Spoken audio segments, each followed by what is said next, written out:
All right, good evening, everyone, and welcome. This is the 27th edition of the Veru Symposium. My name's Steve Mulready. I'm the Dean of the Barney School of Business. I'm glad to have you here. We're hosting the symposium in the Wild Auditorium on the campus of the University of Hartford.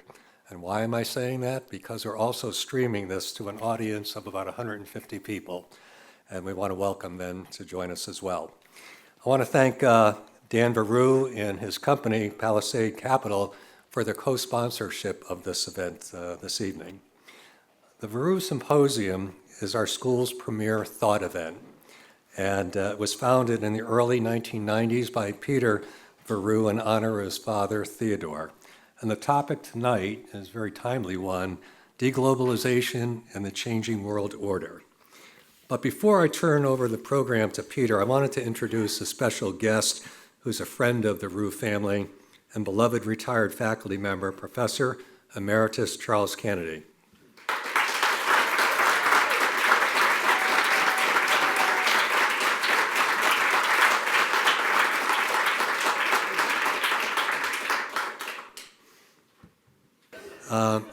At this point, it's my pleasure to introduce the one who has made this event possible. Peter is a 1985 graduate of the School of Business with a degree in marketing. Upon graduation, he has had a very interesting career. He spent 7 years on Wall Street as managing director of Toronto Dominion and another 9 years as a bond trader at Bear Stearns. He left Wall Street and took an interesting turn. He pursued his musical talents as a guitarist and vocalist and formed a band called the Feather Merchants. They performed for a number of years and released albums, with the latest one in 2018. Perhaps he'll sing for us tonight. Peter has a keen interest in history, and he enrolled into George Washington University and earned a Master's of Arts in American History. He continued his education and traveled to Amsterdam to research the Dutch's involvement in the U.S. in the early days of our nation. And when he returned to the U.S., he continued his studies, research, and wrote his dissertation, earning a PhD from the University of Colorado in Boulder. He has 2 published articles in completing a book entitled Bonds of Independence, John Adams, Alexander Hamilton, and the Dutch Connection from 1780 to 1803. It's my pleasure to introduce a fellow alum, Peter Veru.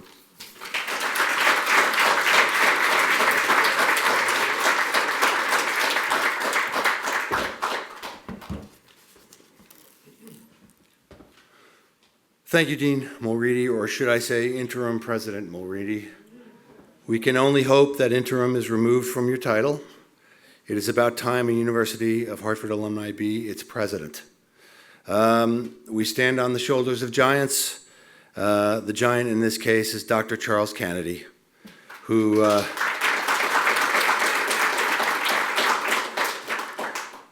took this event from an intimate gathering at the 1876 Club and made it the signature event of the Barney School of Business. And we thank him, and we're thrilled to death that he's here tonight. This event does not happen without the efforts of some important people. Alex Corey has navigated some significant challenges over the years to make this event what it is, and we thank her.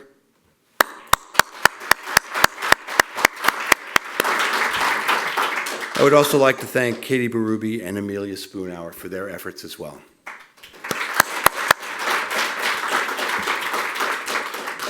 Okay, now we begin.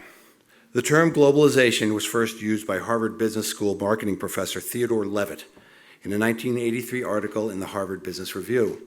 The concept is straightforward. Globalization integrates people, business, non-governmental organizations, and nations into larger networks, rapidly changing technologies for transportation and communications would continue to dissolve the barriers of time, distance, and ignorance that once complicated long-range relationships. Prices would lower and wages would rise. Food, steel, automobiles, cell phone service, and a host of other goods would all be cheaper. This would, in turn, lead to increased stability throughout the world. Nations linked within the same supply chains would think long and hard before they started shooting at each other. Finally, authoritarian governments would see the quality of the lives of their people rise, which would make them less fearful and less oppressive. One world, one peace. Then came the 9/11 attacks on the World Trade Center and the Pentagon, the rise of an aggressive China, a pandemic, the invasion of Ukraine, and a potential invasion of Taiwan. Today, the theories behind globalization are very much being put to test. Let's see how we got here. The 19th century Atlantic economy was dominated by Great Britain. London managed a colonial system in Africa and Asia that supplied raw materials. Their system relied on the gold standard, the dominance of sea lanes, merchant shipping, and communications. At that time, they were the dominant player in capital markets, an industry they took over from the Dutch after the wars of the French Revolution. By the late 19th century, that all began to change. Under President William McKinley, the United States surpassed Great Britain in industrial production. To a large part of Europe, the United States was a beacon of opportunity and freedom. Steamships made easy to make the crossing, and industrial production only increased. The Spanish-American War placed the United States at the forefront of imperial powers.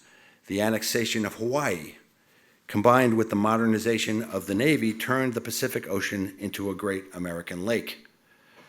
The open door policy ensured non-discriminatory access to markets abroad. Singer Sewing Machine and Otis Elevator became global brands. Made in America became a phrase synonymous with quality. The American government placed a high premium on patent protection, which spurred innovation. The United States put on great expositions to show off their technological advances and the advances of American society in general. At one of those expositions, William McKinley was shot by an anarchist. This led to the ascension of Theodore Roosevelt, who, unlike his predecessors, believed he could do anything that wasn't specifically prohibited by the Constitution. He also believed, in a world of declining empires, that nature abhorred a vacuum. In an insalubrious deal, Roosevelt supported a rebellion in Panama in return for the rights to complete a canal on the Central American Isthmus. The Panama Canal cut 8,000 miles off the sailing distance from New York to San Francisco. He also waded into geopolitics by brokering a peace deal between Japan and Russia, becoming the first U.S. president to win the Nobel Prize. Roosevelt's successors continued these globalist policies. The world was indeed getting smaller. Anglo-American economic competition tilted towards the Americans when the onerous costs of World War I forced Great Britain to sell off its assets and ask the United States for aid. American companies filled the void created by the vacating British. Demand for war materials sent American companies to Cuba to increase sugar production, South America for beef, rubber in Sumatra, paper in Canada. American overseas investments went from $2.7 billion in 1914 to $3.9 billion in 1919. Moreover, the investment banking business, which started in the Netherlands in the 17th century, moved to Great Britain in the 18th century, was now dominated by the United States in the 20th century. In the 1920s, the United States became the world's largest creditor. Under President Woodrow Wilson, the United States aggressively pursued a nationalistic course to break British monopolies in transatlantic cable communications by utilizing wireless technologies. The American oil business boomed. While his post-war League of Nations failed, Wilson and his intellectual heirs were determined to provide the American public and private leadership for the post-war economic and financial system. Herbert Hoover, called the first international citizen, was a major figure in the 1920s in the promotion of globalization. After World War I, Hoover spearheaded the relief effort for Europe, even giving tons of relief aid to the Soviet Union. As Commerce Secretary, communications companies like IT&T and AT&T experienced huge international growth. He championed subsidies for the marine and aviation industries. Pan Am Airlines won some critical mail routes. Gold and other valuables could now be moved without fear of theft. Automaker Henry Ford, a devout believer in globalization, envisioned a United States of the world where planes, radio, and cinema could pass over dotted lines of a map without heed or hindrance. Worldwide demand for his automobiles soared. By the late 1920s, machinery and automobiles were the second and third largest exports behind cotton. Congress offered tax incentives for companies exporting to China. American tourism to other parts of the world increased rapidly during this time. All of this came to a grinding halt one day in October of 1929. The Great Depression was a catastrophe for globalization. U.S. exports dropped from $3 billion to less than $1 billion. Franklin Roosevelt embarked on a series of steps designed to de-link the domestic from the global economy. He devalued the dollar, which elicited the same from other countries, and purchased silver, which further weakened Mexico and China with little benefit to the United States. In 1933, FDR torpedoed the World Economic Conference, where major nations wanted the United States to agree to currency stabilization. He and his congressional allies passed the Agricultural Adjustment Act, which gave the executive authority to control imports. This pushed Japan towards economic nationalism. Japanese businesses, particularly silk, were eventually discouraged by American protectionism. They turned towards the military and the bureaucracy. Japan became a primary supplier to China, replacing the United States. The outlier was Germany. During the Great Depression, American businesses continued to do business with Nazi Germany, believing that open markets and binding ties of trade and finance would mitigate political problems. As it turned out, the outbreak of war in Europe and the attack on Pearl Harbor exposed the flaws of such unidimensional thinking. When Germany invaded Poland in 1939, the United States used the lure of aid to break the sterling pound block of the British Empire and make the dollar supreme. One of the main points of the Atlantic Charter of 1941 was to open the British Empire to American trade. World War II completed the decades-long changing of the guard of leadership of the world economy from Britain to the United States. FDR's protectionist policies during the Great Depression had caused friction between him and the American businesses hoping to expand overseas. That friction disappeared overnight when the war started. The U.S. government and American business were about to embark on a new era of cooperation, particularly in the defense industry, aimed at defeating fascism. Never had science and technology played a more important role in war and eventually peace. Atomic energy, radar, the mass production of penicillin all had major peacetime applications. The first computers and transistors were invented during the war. Out of 60 different minerals used during the war, 27 of them came from foreign sources. Aviation perhaps benefited the most. Boeing was on the verge of bankruptcy before the war with less than 2,000 employees. During the war, the number grew to nearly 45,000. The B-17 and the B-29 were two of the outstanding aircraft of the war. After the war, the B-29 became the Pan Am 377, the Stratocruiser, which was soon eclipsed by the 707. Boeing, Douglas, and Lockheed came to dominate the rapidly expanding world market for aviation after the war. It was magazine magnate Henry Luce who advanced the vision of the American century after the Allies prevailed. He said, "The vision of America as the principal guarantor of freedom of the seas, the vision of America as the dynamic leader of world trade has within it the possibilities of such enormous human progress as to stagger the imagination." Luce urged Americans to send abroad its engineers, scientists, doctors, filmmakers, makers of entertainment, developers of airlines, builders of roads, teachers and educators to transform the world. Luce's rhetoric sounded like that of the 1990s, but he was advancing these ideas in the 1950s. He urged Americans to be creative. They must participate in a worldwide capital expansion of a sort that will link our industries, our finances, and our markets directly with every country in the world. FDR was a firm believer in the United Nations. The framers of the UN system understood that economic cooperation was imperative to avoid the kind of instability and want that had led to the Second World War. Several specialized agencies appeared, designed to link the post-war world order. UNESCO's mission was to democratize knowledge, education, and culture. The World Meteorological Organization, International Atomic Energy Agency, the International Maritime Organization, and the World Intellectual Property Agency were all organizations designed to foster global cooperation on important issues. At Bretton Woods, New Hampshire, the nations met to establish the International Monetary Fund, or IMF, aimed at development. Wartime multilateral dreams of a united, stable global economy supervised by international institutions gradually fell by the wayside, under attack by the competition between two budding superpowers. The Cold War had begun. Soviet machinations to alter the balance of power in Europe produced the American policy of intervention. Many parts of Europe, devastated by the war, needed rebuilding, and the U.S. policy to deal with this was aid. The Marshall Plan, which delivered $13 billion in aid, was designed to ease the devastation of the war and to solidify the anti-communist bloc. For Asia, there was no Marshall Plan, although aid was provided. As for the private sector, American companies had relatively little interest in conquering Asian markets. The loss of China to communism, Mao's pact with Stalin, and the creation of NATO moved the United States into a more regionalist stance. The United States supported South Korea in a 2-year bloody stalemate with North Korea. In a course reversal on the issue of colonialism, the United States supported the French in Indochina. Dwight Eisenhower continued foreign assistance for anti-communist countries and quelled domestic protectionist legislation. He also championed the Interstate Highway Act, which allowed goods from the interior to move more easily and economically to get to the ports of entry. His Civil Aeronautics Administration established 3 transcontinental air corridors.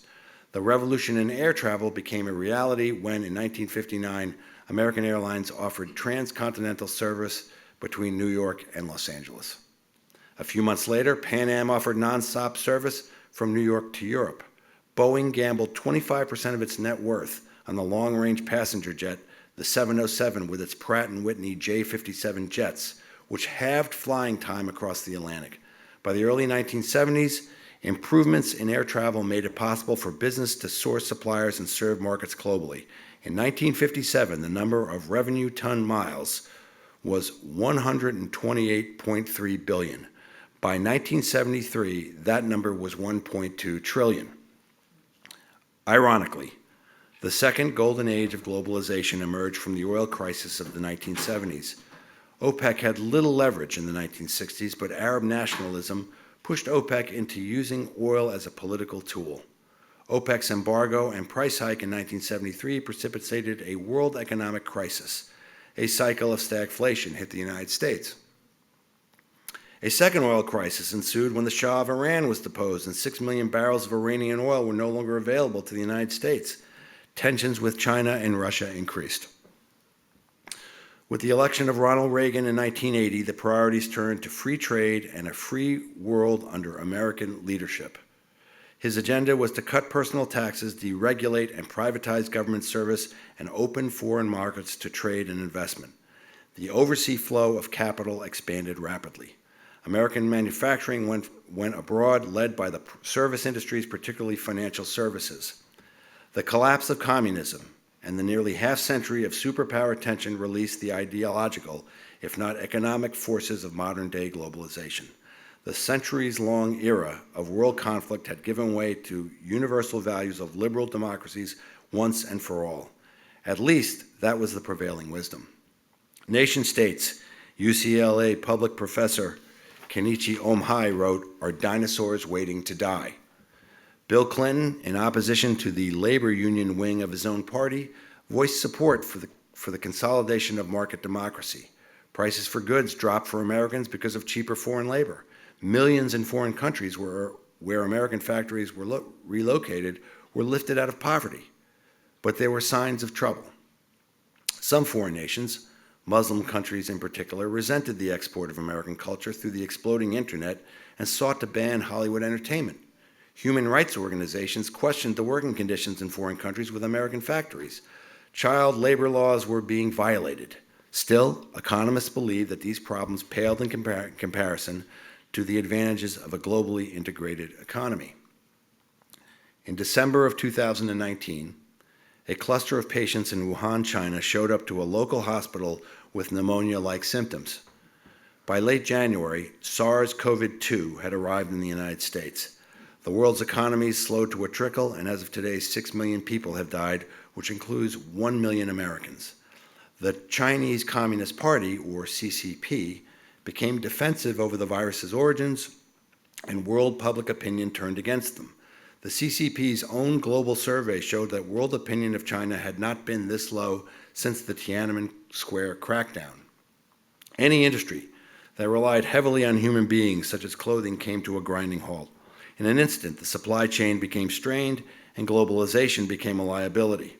Americans became surprised to know that they were relying on China for PPE, antibiotics, vitamins, and other important goods. TikTok, a company partially owned by the CCP, is presently being scrutinized by a bipartisan congressional committee because of its access to Americans' private information. Before the 2022 Olympics in China, Vladimir Putin went to Beijing, presumably to discuss a potential invasion of Ukraine.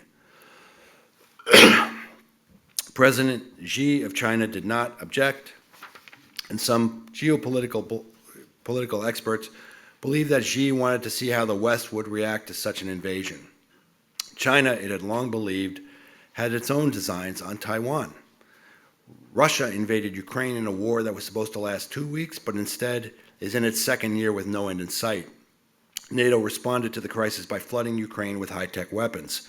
China and Russia have now formed an anti-West bloc designed to rid the East of American influence, and according to Xi, the relationship between Russia and China has no limits. The world has quite a situation on its hands. Are we in a temporary period of slowbalization, or is this the beginning of de-globalization? Tonight, we have some experts to help us get to the bottom of this. It is always a special occasion when we have a University of Hartford graduate as a guest, and tonight is such the case. Jay Malavi is the Chief Financial Officer for the Lockheed Martin Corporation. In this role, Malavi is responsible for all aspects of the corporation's financial strategies, processes, and operations. Prior to joining Lockheed Martin, Malavi served as Senior Vice President and CFO for L3 Harris Technologies. In this role, he was responsible for oversight for all aspects of finance and the corporate strategy and development functions. Malavi earned a bachelor's degree in mathematics from the University of Connecticut. We won't hold that against you. A master's in accounting from the University of Hartford, and a Juris Doctor from the University of Connecticut School of Law. Also joining us is Jeanette Lowe, Managing Director of Policy Research at Strategas Securities.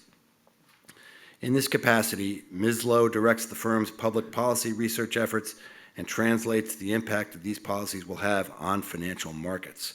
The policy research team at Strategas has been consistently recognized as one of the top Washington policy research teams on Wall Street by Institutional Investor, including all 8 years Ms. Lowe has been a member of the team. She received her Bachelor of Arts degree in Political Science from the University of Richmond and her Master's of Arts degree in Political Science from Boston University. To moderate this discussion, we have Dan Veru. Dan is Palisade Capital Management's Chief Investment Officer and is co-chairman of Palisade's Board of Directors. As CIO, he oversees all of Palisade's investment strategy, is chairman of the ESG committee, and is a member of the investment and operating committees. Dan began his career at Drexel Burnham Lambert and Smith Barney, where he held various analytical positions. Prior to joining Palisade, he served as president of AWAD Asset Management, an investment management firm. Dan is a frequent guest of and contributor to CNBC, Bloomberg News, and Fox News, as well as various financial publications, and graduated from Franklin & Marshall College with a BA in Government and English, and serves on Franklin & Marshall's President's Council. Do not be alarmed. He looks and sounds quite a bit like me. Ladies and gentlemen, the stage is yours.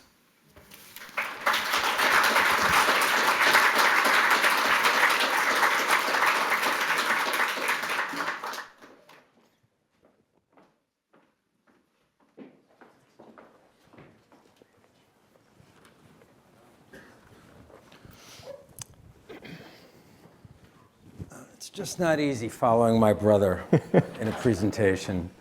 And Alex, the chairs are very comfortable. Yeah, they are. Okay, great. Thanks, everybody.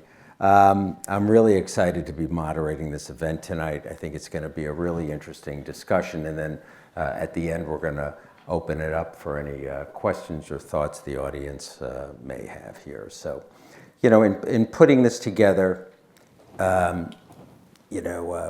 think in terms of investment periods, and the fall of the Berlin Wall and the subsequent demise of the Soviet Union were huge events in financial history, because it really, as Peter talked about, opened up the world. The defense budget dropped by 15% in the years that followed that period of time, and new technologies like the internet were just coming into their own, and that really set off a huge and powerful wave of moving supply chains abroad, reducing capital from manufacturing wherever possible, going from supply chains that were unreliable to truly just-in-time orientation, where products could be delivered into the manufacturing process with a moment's notice. But as Peter stated, the world became smaller, but if today's any different, it's certainly getting larger.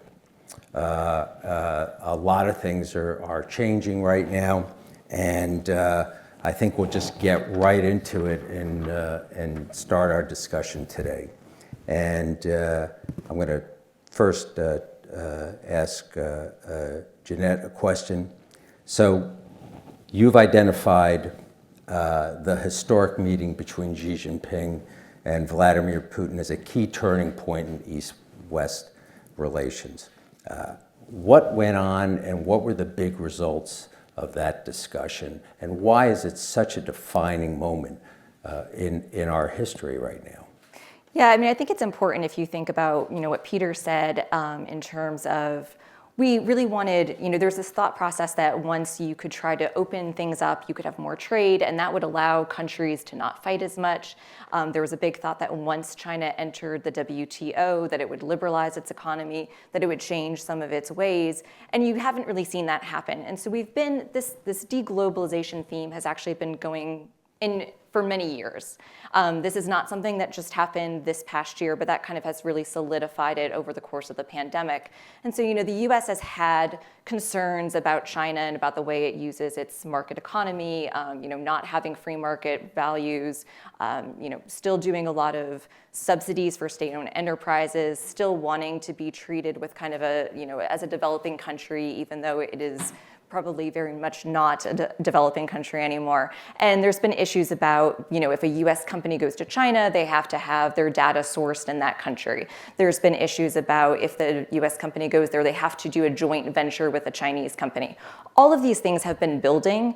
Administrations before the Biden administration, before the Trump administration have been concerned about these things, but you never really felt like anything was really going to be done about that. And then you really start to see some changes. The pandemic was important because it really did show that a lot of countries were starting to say, okay, we don't feel like China is being completely honest with us. They're not being as forthcoming about what is actually happening here. That was really important.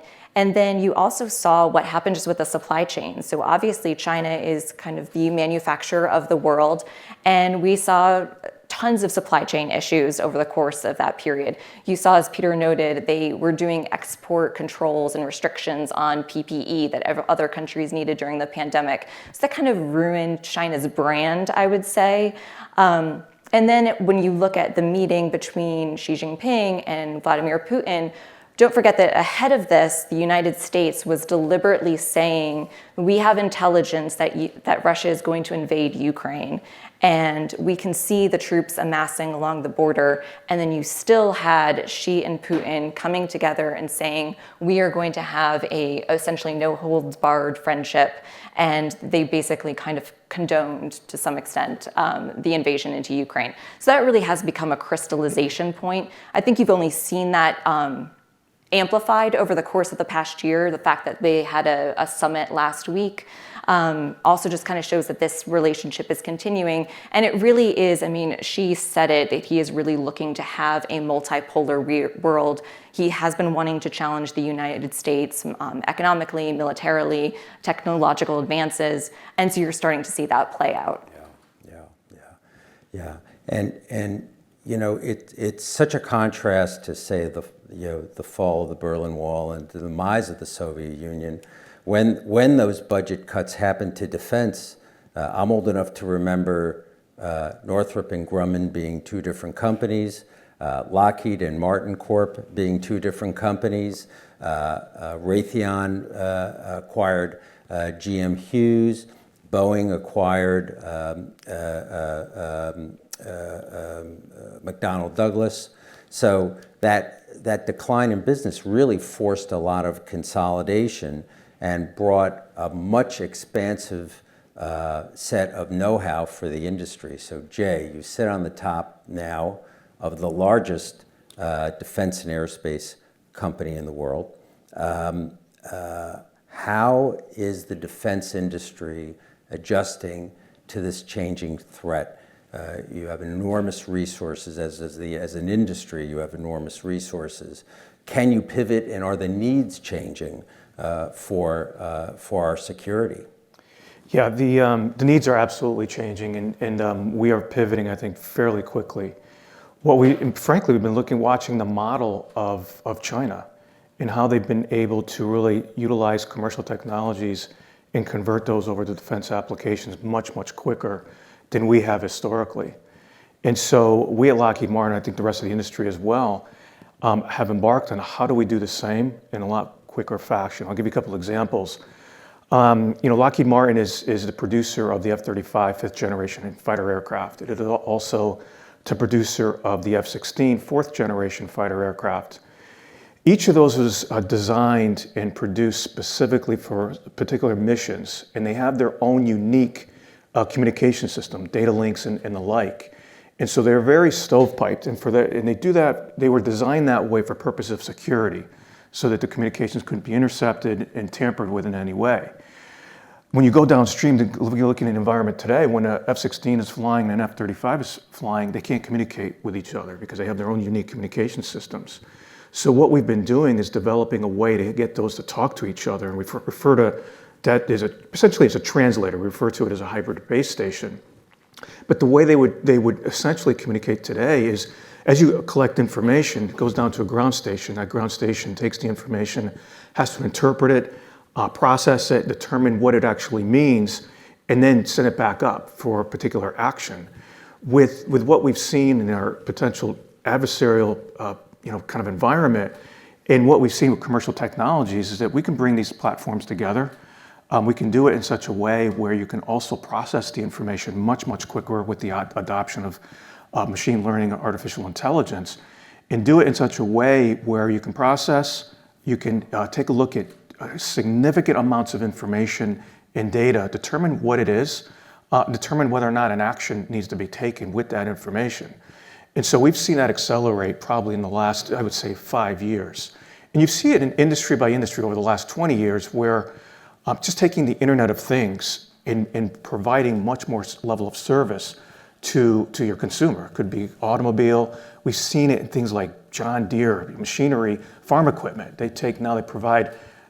refer to themselves as an information technology company, not really a machinery company, because they provide services on how to farm the land. And so a lot of those same concepts are really being deployed now in defense. And so we see that pretty much each and every day. We're trying to provide a capability to our customer so that they can obtain information quicker, be able to process that information quicker, and determine whether action should be taken quicker, and if so, what that action should be, and whether or not that should be an effect delivered, both kinetic or non-kinetic effect, delivered at a much quicker speed than they've ever been able to do in the past. Now, you may ask, what does that necessarily mean? This is not an ethics court or discussion, so I know, but it does have, does create or present potentially an ethical dilemma.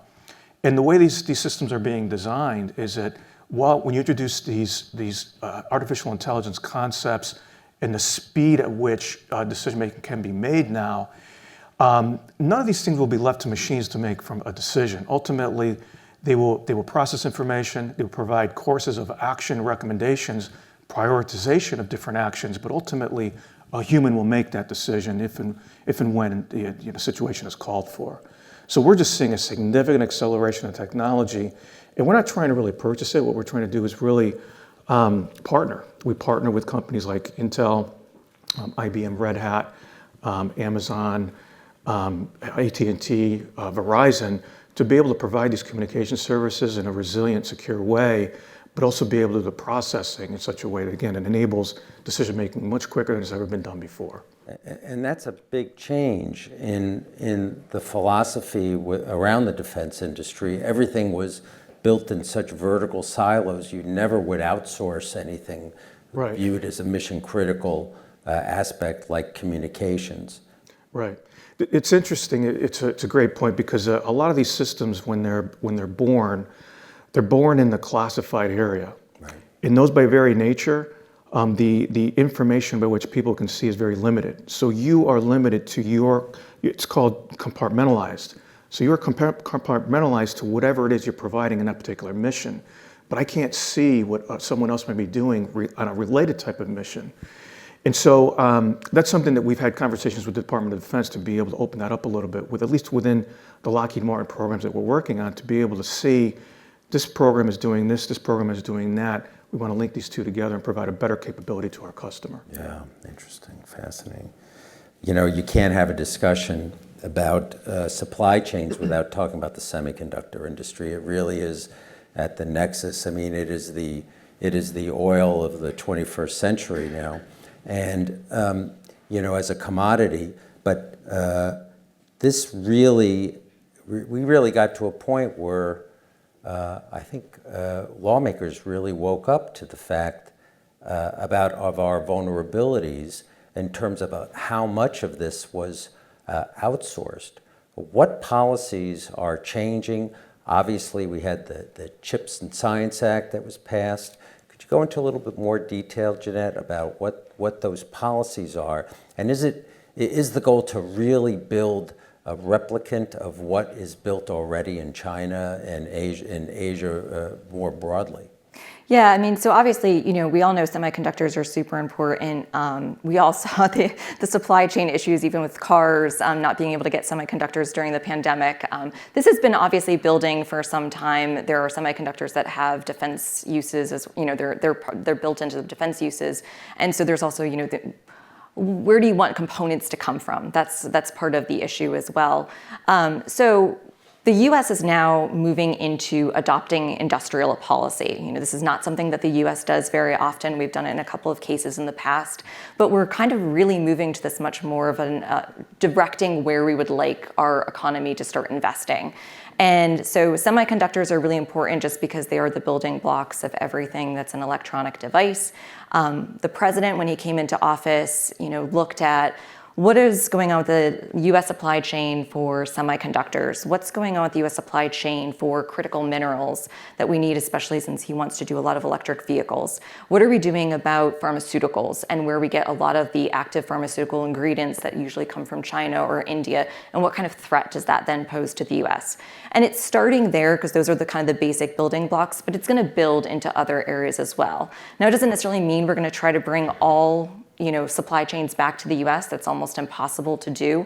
But they do want to bring some key components, things that are critical, things that would be important for specific uses. They definitely want to try to bring back. And then it's also about doing, friend sourcing. So you try to have supply chains go back to Europe, supply chains maybe to go to Mexico, moving out of China and moving into Vietnam, moving to India, things like that. So we're trying to now create an environment where we work with our allies to create our supply chains rather than focusing on just China, which we do feel poses a threat. So the US is looking at this more from, this is not about economic efficiency that we've seen over the past several decades. This is now much more about national security. So things that have a national security concern, we're going to try to bring back to our closest allies or something along those lines. And then we're going to, allow other things to play, and depending on how that works. So one of the things we saw was the CHIPS Act that Dan mentioned. That was a big piece of legislation. So this specifically provides $52 billion of subsidies and incentives to have research and development and have manufacturing of semiconductors in the United States.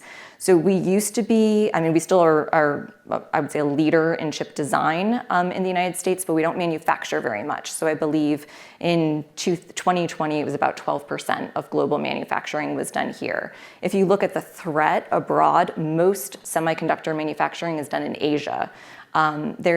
Taiwan is a significant source of semiconductor manufacturing. So there's also a concern that if China were to move on Taiwan, it could also do so just to get the semiconductor manufacturing capacity. And so that's another thing that's kind of bringing all of this into focus for us. So the CHIPS Act is one piece. There's another piece of that as well, that it's also just about investing in emerging technologies. So trying to invest in AI, try to invest in quantum communications, quantum computing, and investing in things that we see that China's really trying to accelerate in, and we're trying to kind of keep either one up on them or kind of keep it in even competition. So I think that that's one piece. You also saw just they had an infrastructure bill that was passed over the past 2 years, and we had this bill called the Inflation Reduction Act. So the infrastructure bill is to build up the infrastructure in the United States, also to use US materials in that building. So it's also kind of building into the idea of trying to, re-domesticate the US supply chain. Obviously building out that infrastructure then helps if now you're trying to build semiconductor facilities in upstate New York or in Arizona, things like that. We have seen a significant number of investments made since the CHIPS Act has been announced. There's been at least 24 announcements of investments here, almost $200 billion worth. So that's important. The Investment Reduction Act is trying to invest in having more green energy done in the United States, having electric vehicles done here, having the components done here. So all of that is kind of playing into this. And what I think is interesting too is that now that the US is doing it, and we probably will do it for a few other sectors as well, you're starting to see other countries do that as well. So now Europe is saying, okay, well, if the US is doing this, that means they might be cutting European companies out of the US market. So now we need to create maybe what they're trying to call the Green Deal industrial plan. So similar things where they're going to provide incentives to focus on building electric vehicles there, doing mining or production of critical minerals there, things like that. So you're starting to see other countries also now starting to look a little bit inwards, and the US has to play this role of you want to keep your allies aligned, right, but also build the domestic facilities and now try to figure out this new world that we're operating in. Right. And the cost here is, as you say, the priority is no longer, to save money, but the costs are going to be extraordinarily high, and it's probably going to keep the pressure very high and make it be quite inflationary from the standpoint of using up resources in this country and other places that perhaps weren't the places where you would set up manufacturing because safety is the overriding concern. Right, absolutely. And how is that balanced politically? At this point? So I think it can be difficult. We're not thinking about the costs would be as high as what we've seen over the past year with inflation. That's a different set of circumstances. But you would see with globalization, you've had very low inflation, which is why now, to some extent, the inflation that we're seeing now is almost kind of a shock to the system because this isn't something we haven't had to really deal with. So obviously it's going to have an issue because just cost rising is difficult, especially when people are trying to make ends meet. But you also do have this other dynamic going on in the US where we've had this populism, so you had NAFTA happen and then jobs get shipped away and then these towns have become empty. So there's also an understanding too that jobs have left and nothing's come back to those towns. So this actually would kind of work in reverse. It would start to bring some of those jobs back, bring some of the manufacturing back home. It's still going to be a difficult dynamic, a difficult balance to make, but I think that there is more of this message about the US and China and this competition, which it does need to be sold to the American public to make them understand why costs are going up and all of this. But that is something that they can do. And I think one thing that you are seeing right now in Congress is that there is very strong bipartisan support to take this stronger stance to China. And that's something that I think that both sides will be trying to play to the American people. Jay, I mean, obviously you're not making toasters. So the integrity of we might be upset that we can't get a toaster, or I can't get a key fob for my car, or something like that because the supply chain's disrupted. But the supply chain is so critical for the products that you make, understanding they're not maybe as high volume, but these are very complex systems.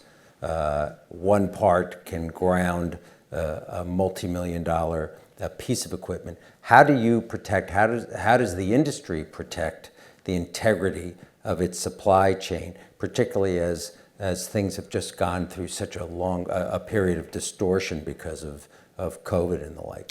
Yeah, it's certainly a big issue for us. And if you think about just the environment today and where the footprint is in the value chain, we're already limited because when you go, you say, even if you're in Taiwan where the wafer manufacturing occurs, as you go deeper into or downstream in the supply chain, some of that goes to China, whether it's packaging, whatever the case may be. We can't, once it goes there, we can't purchase it. So we're already limited.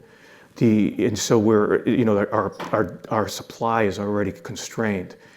The second issue we have is we're generally in defense, interestingly, a generation behind in the technology versus commercial players.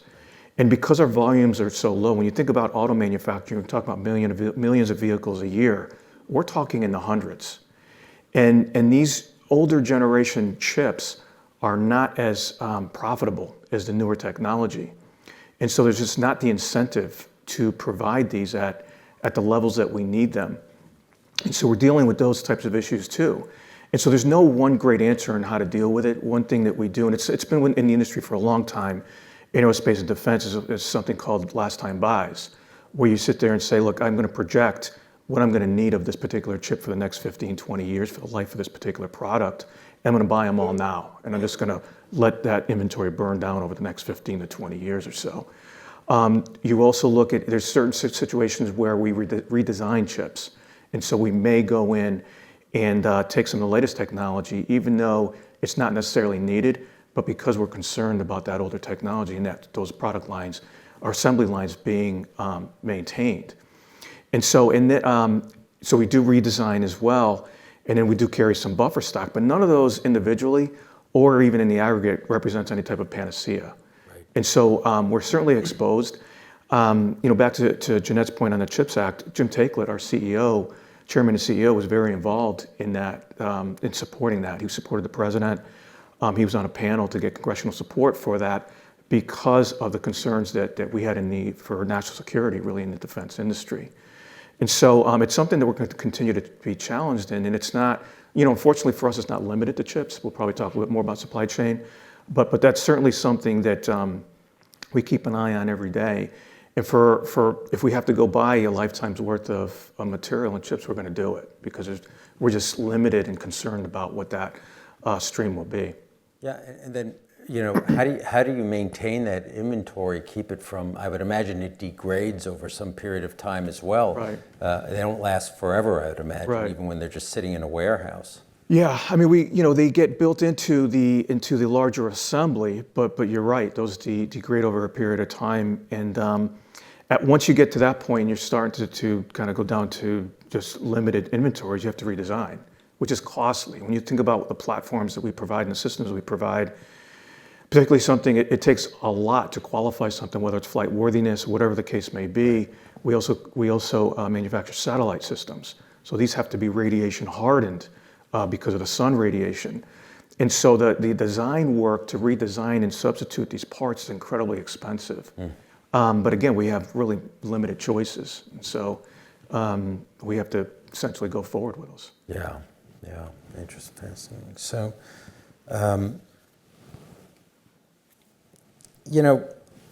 Jeanette, you touched on it. There's a lot of nice sounding phrases, friendshoring, reshoring, whatever. But as we started to chat about, these things are inflationary at a time when we have inflation. I've spoken with Don Rismiller, your economist, who believes that our structural inflation is going to be significantly higher than the 2% target that the Federal Reserve keeps saying that they want to get to. At a conference recently, he stated that we'd have to raise short-term interest rates to 9% to get inflation down to 2%. None of these things, could you put a little political context around this? We have an election year coming up. Inflation is on everybody's mind.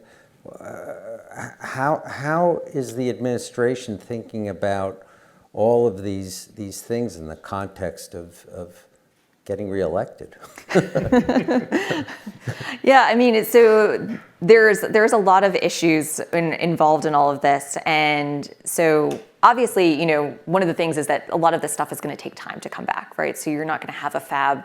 I mean, they do think there's going to be one of the fabs. I can't remember which company thinks it might open next year, which is significant progress, but none of this is going to take 2 months or 3 months. We're talking about several years down the road. So this is also going to take some time. So you almost might get past the election before you start to really see those costs come in. But you can play up the story over the next 2 years that we're actually getting these things built. We're putting new investments and things along those lines.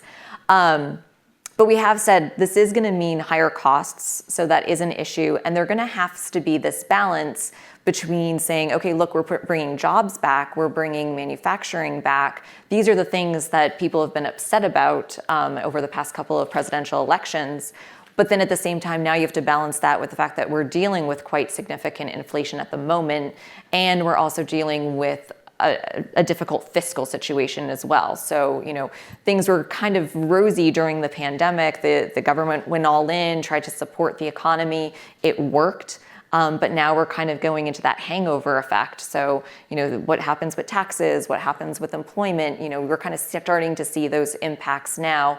And you have a divided Congress. So you're also seeing the Republicans saying, okay, it's time for us to rein in spending. Democrats are saying we need to support people and you can't cut programs that would hurt them. So there's going to be some dynamic to this that's going to be a little bit of back and forth, and they're going to have to figure out how to play it. But I will say that the train is moving, and the train is, maybe not the best thing to say, but the train is not going to be derailed. I thought about this a little late. But so, if we have a new president in 2025, this is still the direction that we are going in. And I think that that's important to know. There are a lot of things in Washington that flip from one political party to the other. This is something that we're going to continue to see move forward, and the trajectory is not going to change. It definitely seems like there just don't seem to be very many other good options other than this, given this realignment. And from a historical context, the price earnings multiple for stocks was higher in the period after. During the period where we had the peace dividend, which there makes some sense. We didn't have a lot of these inflationary pressures eating into profits. So it just seems like we're entering a period where everything is upended, priorities are changing of the government, and I find it interesting. Just since Silicon Valley just went bankrupt, that it's almost an ironic punctuation on sort of the end of the big cycle of technology spending and a new cycle of infrastructure spending, with sort of the demise of Silicon Valley Bank putting a punctuation on that end as we move to new priorities. And inflation's a big issue for your company, Jay. You got one customer. His name starts with Uncle, ends with Sam, and your projects, your products take a long time to design, a long time to build. How do you manage those cost pressures? How can you predict what a product's even going to cost? And now that we have levels of inflation we haven't seen in a very, very long time, that makes your job even more complicated. I'm glad you got I'm glad you were a math major.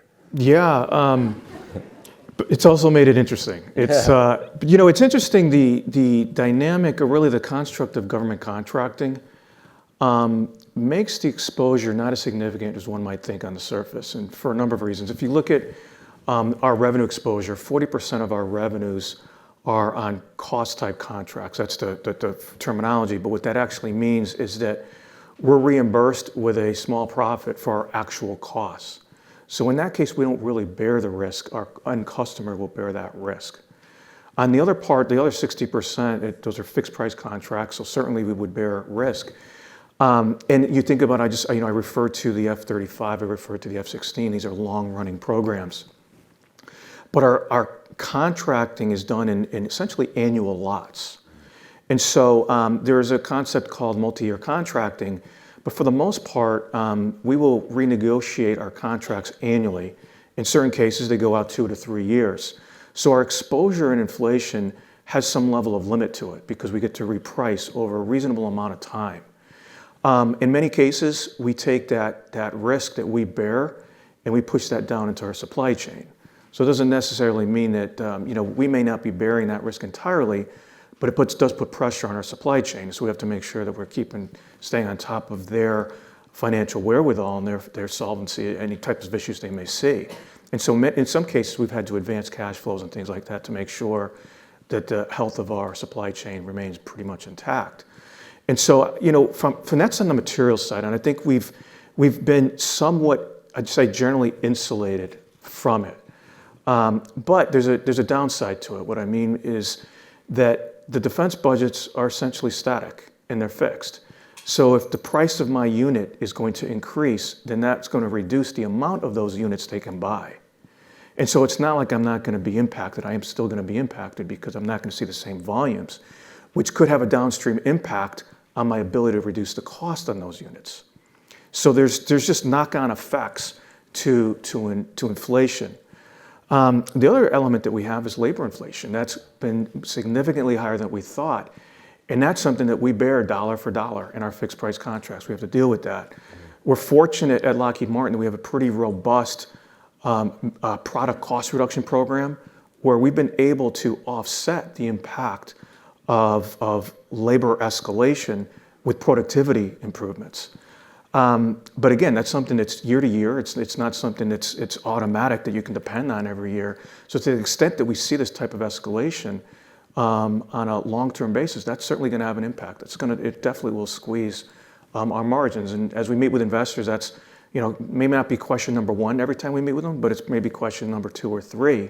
How are you dealing with inflation? What does this mean to your margin profile? How should I think about your business 3, 5, 10 years from now? And it's something that we have to continue to keep in front of us. It's not easy. Again, we may deal with the material inflation, but again, the downside impact here is that you're going to see an impact on your volume because the defense budget's not unlimited. Right. And are you limited in terms of, obviously you can't automate the way the auto industry can or something where you're making huge volumes, but I would imagine that perhaps pulling forward certain productivity programs might be something that's under consideration for you and the entire industry as you look to at least understand what your costs are. Maybe you can't predict them completely, but at least it takes that variability of rising wages out of the equation. But, to a certain extent. I mean, there are a fair amount of advanced manufacturing techniques that do create a business case for us. Even at the low volumes, they do have a payback, and we're able to incorporate those and, as you said, accelerate them. Things like in 3D manufacturing, additive manufacturing is not really new, but what we're seeing is our ability to actually apply it and adopt it in very complex parts is new for us. And we're seeing some pretty significant cost savings by being able to do that. You think about just these metals whether they're casts or other forgings, and there's very intricate machining that has to be applied to those. If you can do that additively, it just reduces your cost significantly as well as your lead times. And so those are things that we continue to monitor and look for and figure out how we take cost out of the system as we're dealing with these cost pressures. Yeah, fascinating. What would you say is the one most important technological innovation that potentially can be adopted as a productivity enhancement tool? Is it 3D printing or 3D printing is a big opportunity for complex parts as well as larger structural parts. It's just, when you think about 3D, a lot of times it's like maybe tooling or very simple types of parts. If you can apply that to more sophisticated, more technologically advanced parts, it just opens up the cost reduction bucket so much more significant than we may have thought about in the past. So I'd say that's one area, again, that we're pretty focused on. Same thing as with robotics, automation. There's still, you see in the industry and manufacturing today, things like collaborative robots, and they help with torquing and things like that. but and drilling holes. But there are a lot of other applications that can be applied to those. And we are also engaging in something that we call determinative assembly, which, and a simple way of thinking about it is kind of pushing things down into the supply chain, but it's pushing them in the supply chain where they make the most sense, where you can gain the most efficiencies. An example of that is like, just say like on an aircraft where you're talking drilling holes. Why wait to the final assembly when it comes to us to drill those holes when they can be done at that wing supplier? And what we found is while we took those processes completely out of our system, so it reduced our cost, intuitively sit there and say, well, all you did was transfer that cost over here. You didn't really reduce cost. But what we're finding is the cost it took to do that, including that added value add, it didn't cost any more. They were able to build it and build the efficiencies in because there's the best place to do it. And so the cost reduction that we're seeing actually drops through to the final product. And so we're seeing just continued, just again, I'd call it, we were talking before about insourcing, resourcing, and chips and things like that. I wouldn't discount American ingenuity. It's just amazing. It's an amazing machine that just continues to evolve, and it's just very impressive. Yeah.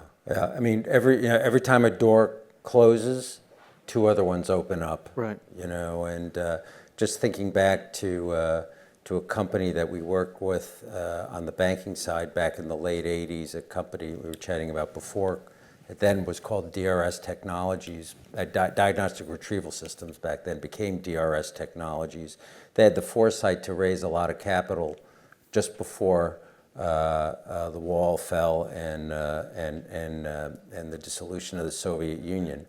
And they were a small cap company, but had they not raised the money that they raised when they did it, they would have most definitely gone out of business. Nonetheless, their stock dropped 80% from where it was before the wall fell, and then afterwards when those budget cuts were real. But from an ingenuity standpoint, they had the capital to go out and consolidate and buy a whole bunch of different companies and sold the company 15 years later for $5 billion to Finmeccanica, the Italian defense company, and it's since been reconstituted as a public company again. On the ingenuity side, there's certainly a lot of talk about artificial intelligence, and the timing of this is brilliant because just yesterday, the alarm bells are going off from some of the most prominent thought leaders within the artificial intelligence space. For a while, China has been investing enormous sums of money in AI.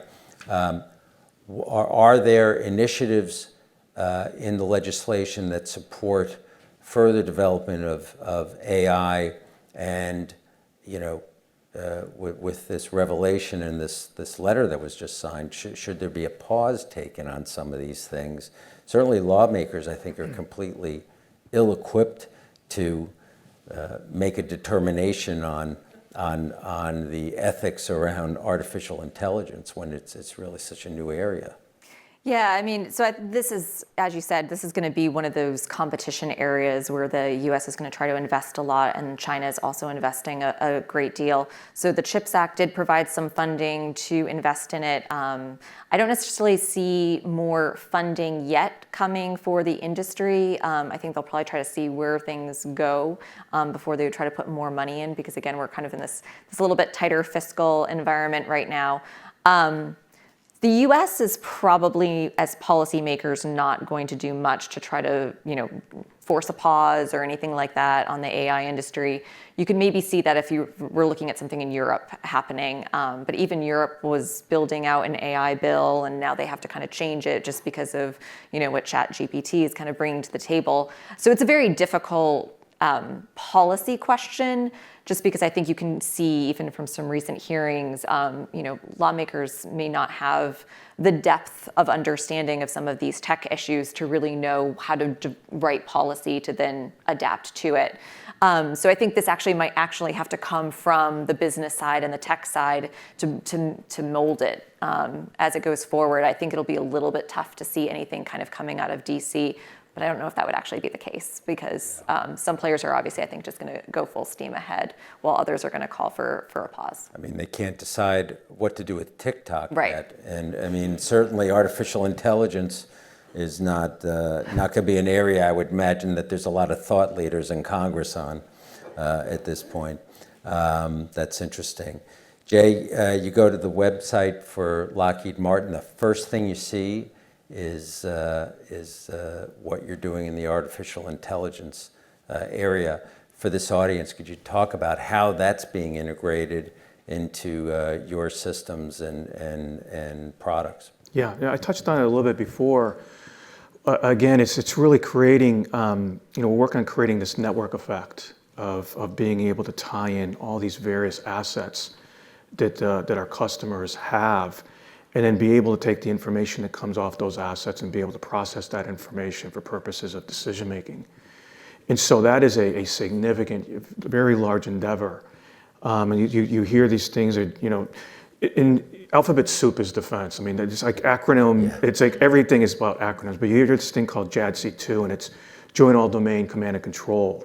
And it's really exactly what I just talked about. If we talk internationally, they talk about multi-domain operations. At Lockheed Martin, we call it JADO, Joint All-Domain Operations.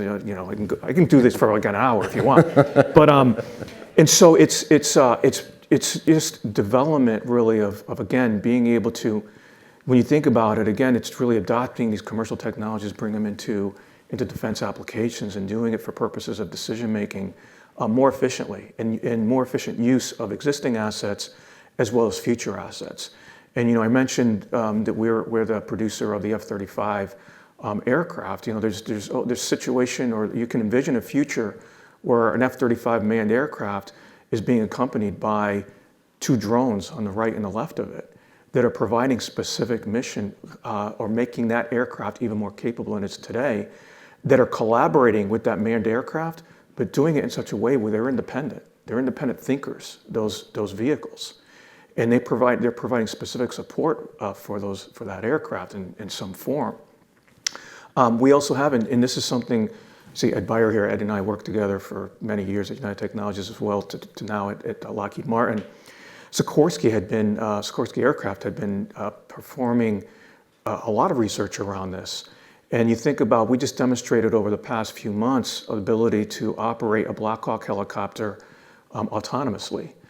And you wouldn't necessarily see that aircraft being utilized in a combat type of environment autonomously, but you could see it being utilized in a supply support, logistical type of support, where they're providing supplies to wherever those need to be provided. And they're just basically being utilized as utility trucks back and forth and being done autonomously behind the scenes. And so there's many areas like that where you can see, again, just a more efficient use of the assets, doing it in such a way where you don't put human life at risk, and also providing the capability faster to our customers. I think you mentioned, both you and Jeanette, there's these ethical questions, and as I mentioned earlier, the way we're designing these systems is such that they have guardrails where they don't cross these ethical barriers. Those ethical barriers were decisions that would be made by a human.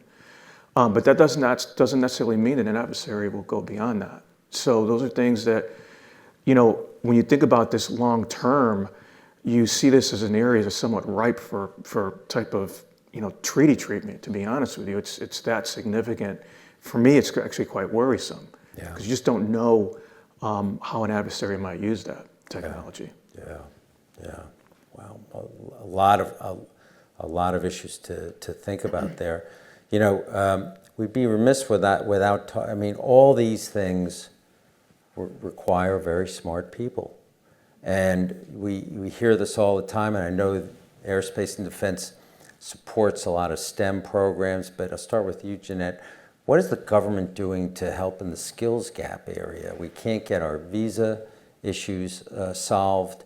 I didn't see anything in any of the bills passed that were specifically targeted towards supporting education programs and the skills that we need to accomplish this enormous technological investment that needs to be made.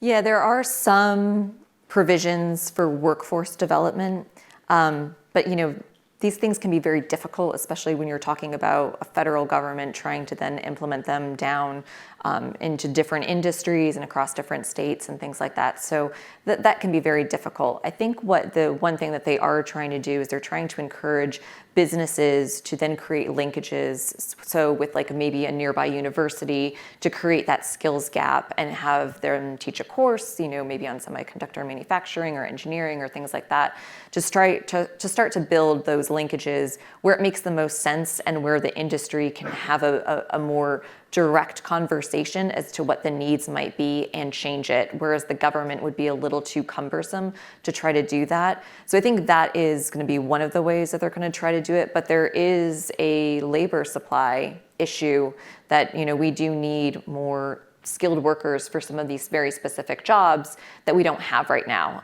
And we have to kind of figure out how to push that in that direction and figure out how to make that happen a little bit more quickly than it probably normally would. Yeah. Jay, you touched on labor being a big issue. I imagine within that, it's engineers, software engineers, people with specific skills and talent. What do you do as a company to help ease with that? How do you support young people getting these skills? And Write a lot of checks. write a lot of checks, yeah. But so certainly, obviously, benefits and wages. A company like, we're fortunate, I'd say, Ed and I, to work for a company like Lockheed Martin because for us, the experience is much more than certainly, say, compensation or so. And we have people in our organization who've been with the company for 30, 35, 40, 45 years. And there's something special about that when you have people with that level of longevity with the company. So we do some pretty good things with our people. Besides pay them well, we treat them well. And the issue, I would say, though, it's not limited to really engineering skills. What we found in the industry, it's also manufacturing skills. During COVID, and we've never really, frankly, have fully recovered from that. Last year, we had to shift the schedule in our programs, the F-35 program, the F-16 program, the CH-53 program at Sikorsky. We had to move those program schedules, delay those schedules by about a year on average, those programs, and that's not coming back. Once you move the supply chain, the entire value chain to the right, it's never coming back. And what we found is, we talked about microelectronics, but it's not limited to that. In certain of these platforms, structural providers, component providers, were just as challenged as microelectronic suppliers.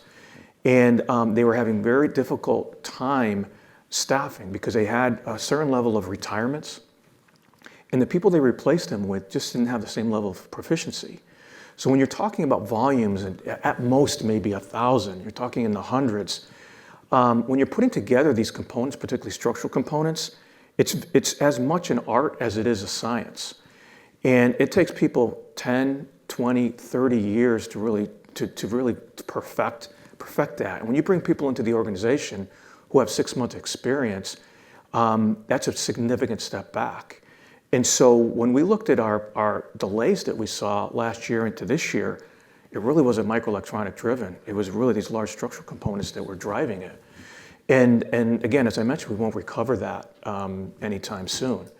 And so we're just as focused on the hourly labor as we are on the higher advanced technical skills and bringing those in. I didn't know that. Wow, amazing. Well, the kabuki dance of the budget is about to begin, or it's beginning. It's not on a terribly optimistic footing right now since the president hasn't spoken with the speaker for over a month now, since their first meeting. Jeanette, could you update us on what the speeding car looks like heading into the brick wall? How close are we going to get to it before the ABS brakes kick in? So we have, as you know, we have a congressionally mandated debt limit, which is currently $31.4 trillion. We have already passed that limit, and so we're allowed to go up to that limit, and then it needs to be raised for for the government to issue new debt to fund the government. So we have passed that deadline already, or that threshold, in January. So now the Treasury Department uses what they call extraordinary measures, and they kind of use the money that they have to make sure that we do not default on the US debt. 2011 was a very key debt ceiling fight. It was incredibly acrimonious. It impacted the markets. It ended up being that we had a $2 trillion spending cut, which then also hit, the stock market, because they're now having to price in for a significant pullback in the economy and lower economic growth. So what we're looking at is that we could see a situation that is similar today. And so if you think about it, we have divided government again, just like we did back then. One of the other things that you look at is, the long-term spending trajectory for the federal government is about 20% of GDP, particularly after we're coming out of the pandemic and how much fiscal stimulus we've provided. We're at 24%.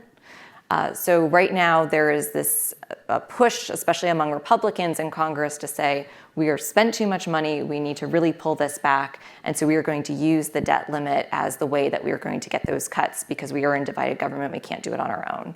So this is what we're setting up as a fight for later this summer. The US is not going to default, so we will come to a solution. It's just that we usually do it a week or 2 weeks before the deadline actually hits, and so it's going to look like this train wreck is coming, and we'll see if the automatic stopping mechanism might be in place. But we do think that there's going to be a fight about doing spending cuts or not doing spending cuts. What's interesting, though, is you do also have this other overlay that we have a banking industry issue. We don't necessarily know if we've seen the end of kind of some of the issues within the banking industry and stresses on banks, and if we could see future bank failures. So that's going to be another level that's going to play into this. So we are anticipating some volatility in Washington, D.C. That's going to impact the financial markets that as we move forward. But we do anticipate that something will get done. It's just about how it gets done. And one of the things that, if you want to watch Congress, one of the things that we'd say is that the House needs to pass a bill. So, it doesn't really matter if Speaker McCarthy is speaking to President Biden. What really needs to happen is that the House needs to pass a bill and show that they are willing to cut spending to get something done. If they cannot do that, then they don't have leverage in the negotiation. And so then the president can say, okay, well, we'll just wait all the way up until the deadline, and then we'll see if you guys really want to play default. So that's what you kind of want to watch for, to see if we actually get something coming out of the House of Representatives, again, if you're Congress watchers. But then if you see that, then you can actually see a negotiation. But again, this is going to be something that is going to probably be acrimonious. It's going to be a fight over the next couple of months, and it's probably going to go down to the wire, as it usually does in DC. And what are the prospects of a bill coming out of the House at this stage? It's tough right now. So Congress has a very tight split. So Republicans only have a 5-seat majority, and there's different opinions within the Republican caucus. So they have to figure out, some people want more cuts, some people want less, and right now they have not come to an agreement. You could see something like what they would call a short-term debt ceiling increase, which would mean that they might move it through the end of December and say, okay, we'll add, just making up numbers, we'll add another $10 billion, and it's not going to be that much, in debt. But then you would need, a similar amount of spending cuts at the same time. Now, obviously, $10 billion is ginormous.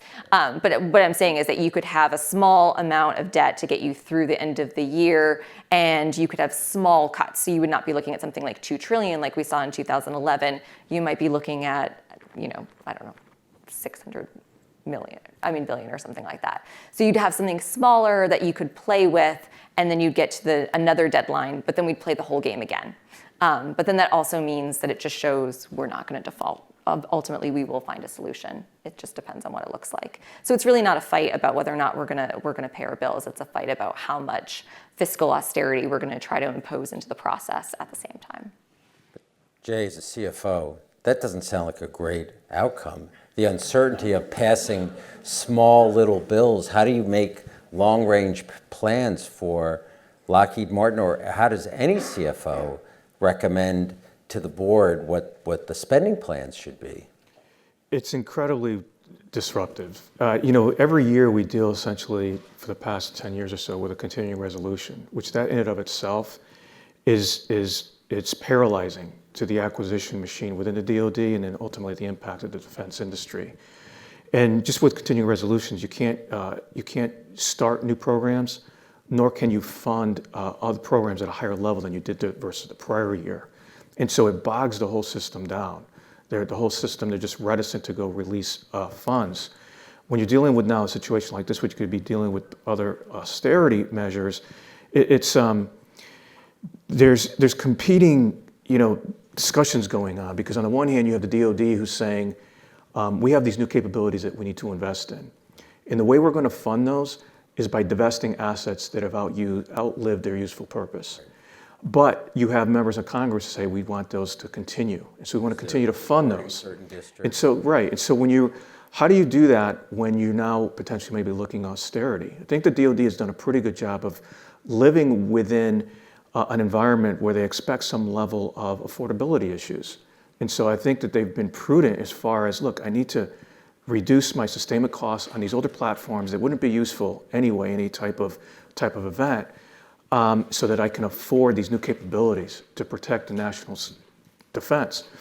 And so there has to be kind of a reckoning, a reconciliation of that question. And the Congress, on the one hand, if they want to reduce cost, that's fine, but then they're going to have to live with what the DoD is recommending as far as, their mantra has been divest to invest, Yep. which again is another way of just saying addition by subtraction, was not a bad answer. And so they're prepared. I think the DoD is prepared to deal with that, deal with some level of austerity. But back to your question, it just calls into question how much you invest in certain capabilities on our own if you're not sure those capabilities are going to be required going forward. So it just introduces a whole level of uncertainty on our side on what we should be investing in, just in terms of company-funded investment. And so, and you really don't know which programs may continue. They may decide that they want to discontinue certain programs. You have to plan for resources to make sure they're resourced. And yes, you might be reimbursed for the cost that you've incurred, but still, that's an opportunity cost that you could have dealt with, could have been focused on something different in your business. And so, you have to make bets, unfortunately, living in this dynamic world and a lot of ambiguity. We just ultimately have to decide what we think is more likely to be funded than not. Yeah. And I remember speaking with, in 2011, and the issue around sequestration came up, and there wasn't one CEO, CFO that I spoke with in the defense industry that thought that it was nothing but an unmitigated disaster. But again, necessity being the mother of invention, what ended up happening while revenues perhaps didn't grow, the companies were much more profitable because they cut out fat within their organizations, discontinued programs, probably in conjunction with the DoD of what programs they could discontinue, and probably lighten the load for many of the companies, and the stocks did well. Over that, say from 2011 to say 2019, 2020, the margins in the defense industry increased over that period of time. So they did become more efficient enterprises. But in the long run, I think that sequestration, it has a long-term impact in certain programs that probably should have been funded. They weren't funded.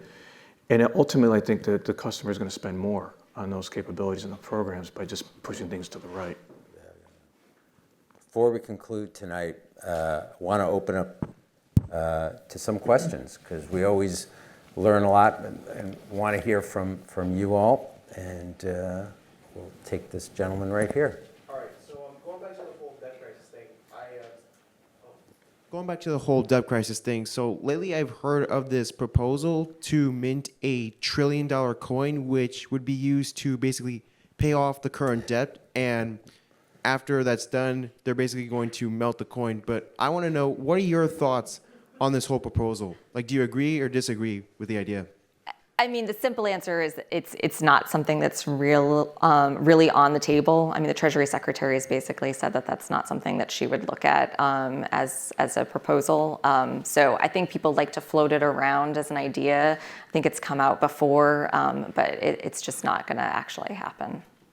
It reminds me, last year, as you know, our topic of discussion was digital currency, and Bitcoin was $41,000 per Bitcoin this time last year. While it's rallied more recently, it's well off that high. But I think it certainly brings in some of the other issues. We're rapidly coming up on our debt service as a percentage of our tax revenue, approaching 15%. I think right now it's 11. And one thing I would caution is we got a little glimpse of what can go wrong by what happened in the UK last fall. Bond vigilantes had an opinion on the budget, and the Prime Minister lost her prime ministership, and the Chancellor of the Exchequer got shown the door as well. So some of these things could be more automatic if they're not dealt with. Yeah. Yes, sir. In speaking of restructuring global supply chains to base them more in allied nations to the U.S. or even in the U.S., what would be the magnitude of the ramifications on that plan of the debt crisis, given the costs according to the plan? Yeah, I mean, this is why it's a little bit interesting. If you kind of look at 2011, we came out of the financial crisis of 2008 when we put in that austerity. But if you're now looking to where we are today, we feel like there are more geopolitical threats. There's this initiative to also invest in the U.S. and to change the supply chains. And so it makes it a little bit more difficult to actually do significant cuts. But then at the same time, you have to think about what is going on with the fiscal picture in general. And, we have a lot of debt. Interest costs are rising, ballooning, you may say, as well. So this is going to be a difficult dance because you want to invest in certain pieces, but then at the same time, you need to get your fiscal house in order. And then you want to create changes within the country. So it's like you can't really just insulate yourself and say, okay, we're just going to do cuts and hope that everything goes well for the next couple of years until we move on to the next phase. So this is going to be hard. I don't want to make it seem like this is going to be easy decisions, and there's probably going to be missteps along the way. But that's definitely something to be thinking about. Right. Good question. Yes, sir. So it was mentioned that China is accelerating their military defense by adopting more commercial technologies, and we're trying to do the same thing. And we're trying to adopt such technologies such as machine learning, AI, and deep learning.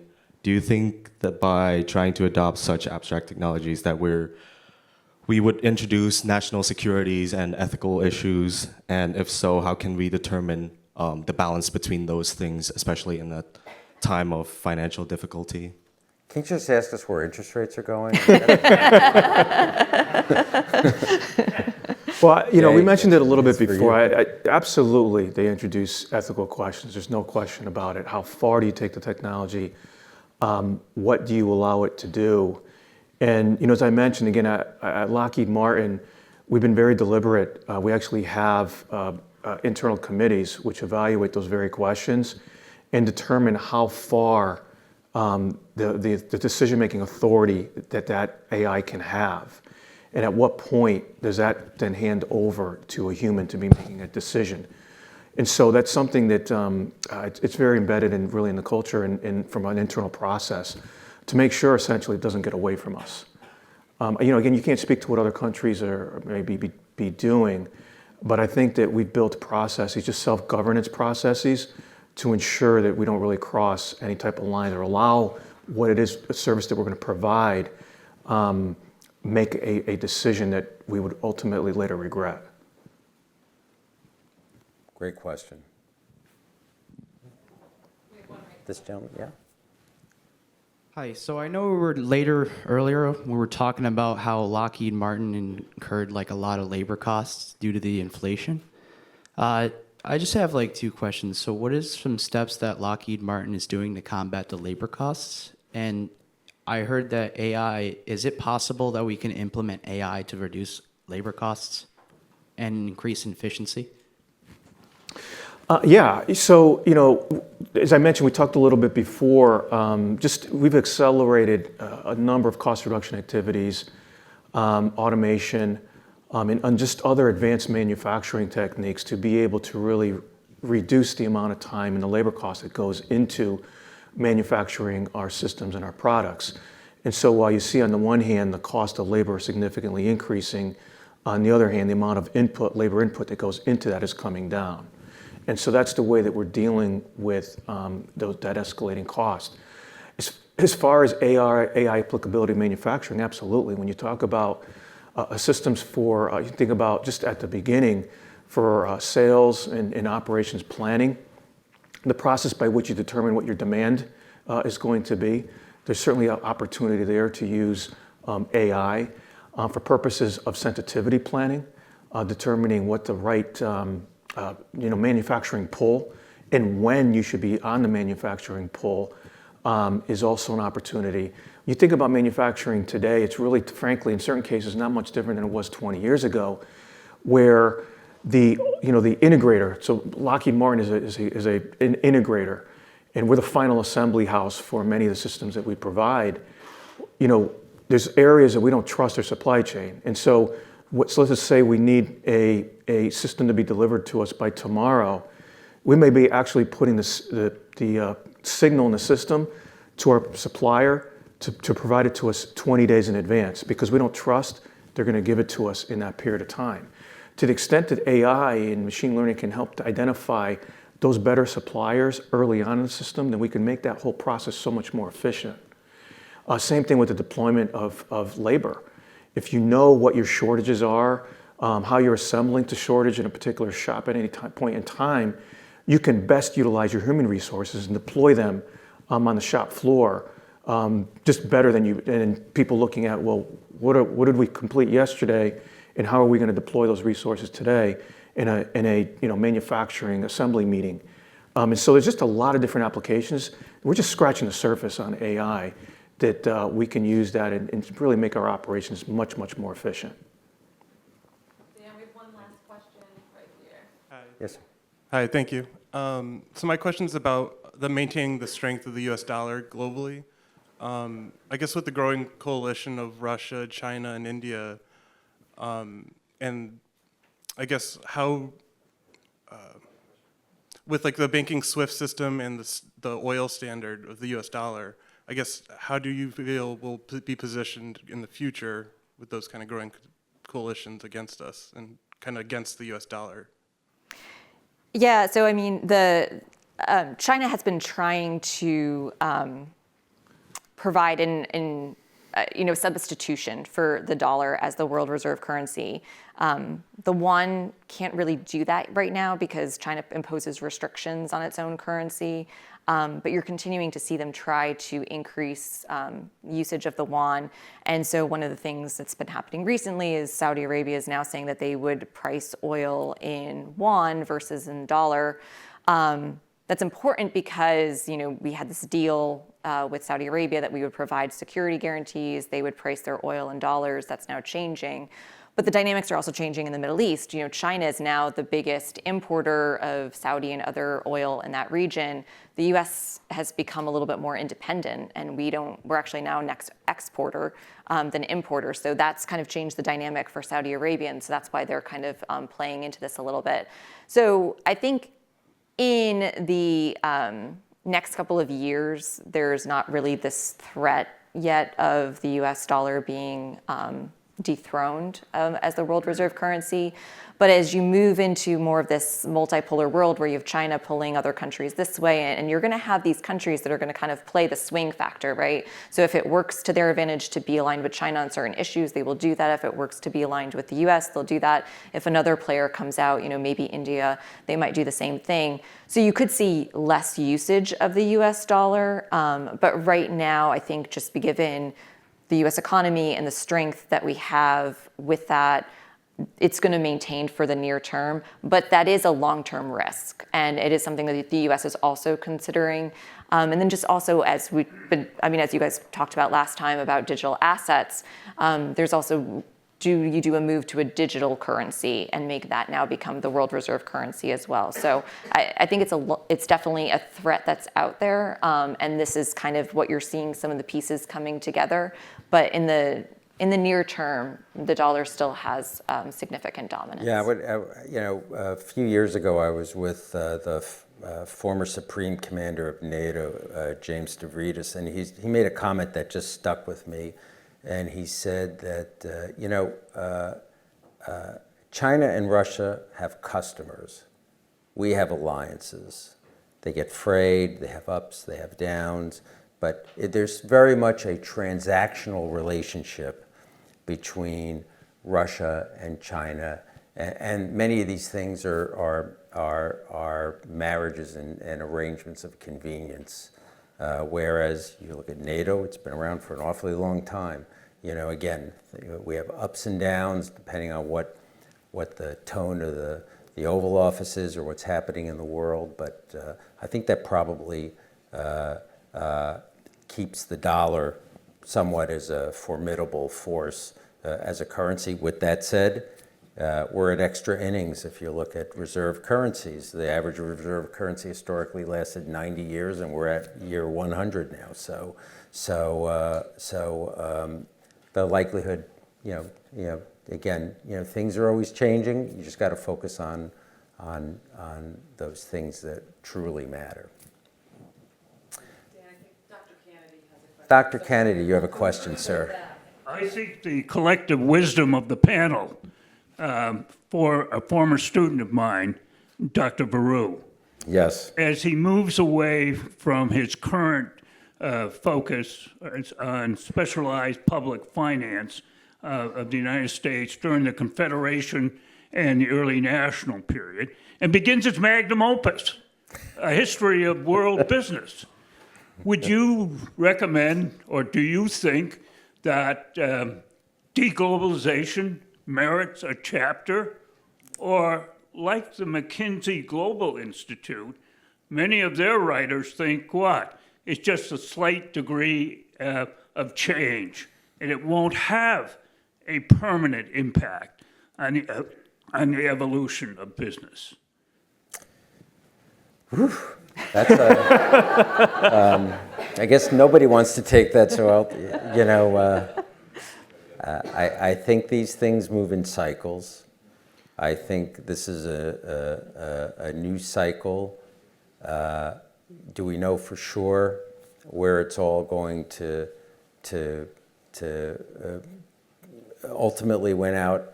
I don't know, but the pendulum perhaps moved too far to one side of supply chains that were everywhere.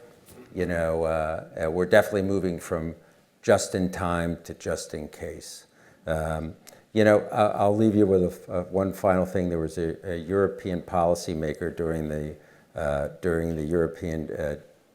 one of the European debt crises. There's been so many, where he said, "Well, it's a crisis, but it's not serious." And I think that's a good place to end. You close one door and you open two others.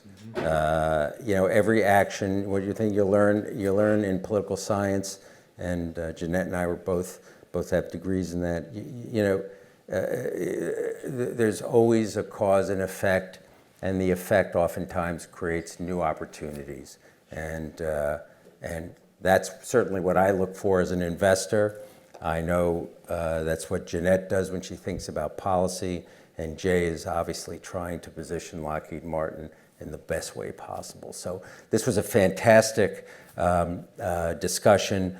Jay, Jeanette, thank you so much, and give a round of applause for them.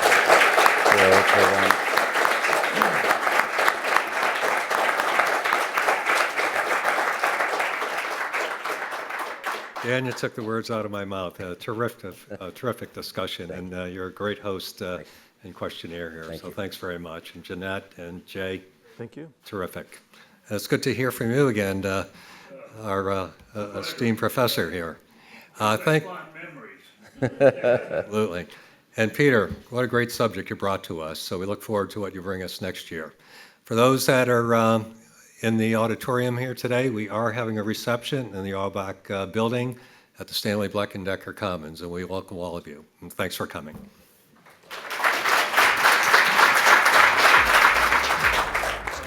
Thank you.